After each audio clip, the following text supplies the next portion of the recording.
Toshkent shahar Ichki ishlar bosh boshqarmasi hamda Davlat xavfsizlik xizmati xodimlari hamkorligida o'tkazilgan tezkor tadbir jarayonida Yashnobod tumanida o'zida shubha uyg'otgan shaxs to'xtatilib, yona xolislar ishtirokida ko'zdan kechirildi. Natijada fuqaroning telefon apparatidan noma'lum shaxs bilan giyohvandlik moddalarining joylashuvi to'g'risidagi yozishmalar topildi. Shundan so'ng geolokatsiya bo'yicha borilganda ushbu geolokatsiyada haqiqatan ham ko'k rangli polietilen paketga o'ralgan jami soni 170 dona qattiq rezinkaga qadoqlangan sarg'ish rangli kukunsimon modda borligi aniqlanib, ashyoviy dalil sifatida xolislar ishtirokida hujjatlashtirib olindi. Mazkur hujjatlashtirib olingan ashyoviy dalillar Toshkent shahar Ichki ishlar bosh boshqarmasi ekspert kriminalistika markaziga topshirildi. Surishtiruvlar jarayonida gumonlanuvchi qilgan aybini tan oldi va pushaymon ekanligini bildirdi. Ekspertiza xulosasiga ko'ra esa olingan daliliy ashyolar haqiqatdan ham giyohvandlik vositalari ekanligi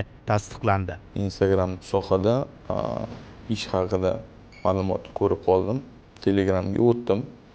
Naryoqda odamlar bilan yozishib, ish taklifi berishdi. Narkotik moddalarni qo'yib chiqish shaharda yoki katta veslarni pasovka qilish, men undan norozi bo'ldim. Keyin 3-4 kundan so'ng menga yozishdi, yangi vakansiya bor, proverchik degan. Meni vazifam adreslarni berishardi, kelib tekshirib ketardim. Ishlashni boshladim. Ichki ishlar xodimlari yonimga kelishdi, o'zlarini tanishtirishdi.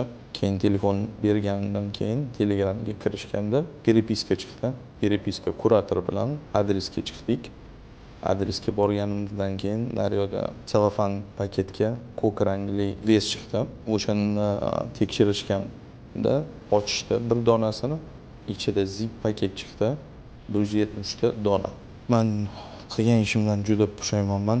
Mazkur holat yuzasidan fuqaroga nisbatan O'zbekiston Respublikasi Jinoyat kodeksining 273-moddasi bilan jinoyat ishi qo'zg'atilib, unga qamoqqa olish tarzidagi ehtiyot chorasi qo'llanilgan. Hozirda tergov harakatlari davom etmoqda. Eslatib o'tamiz, qonunda ushbu jinoyatni sodir etganlik uchun 20 yilgacha ozodlikdan mahrum qilish jazosi tayinlanishi belgilangan.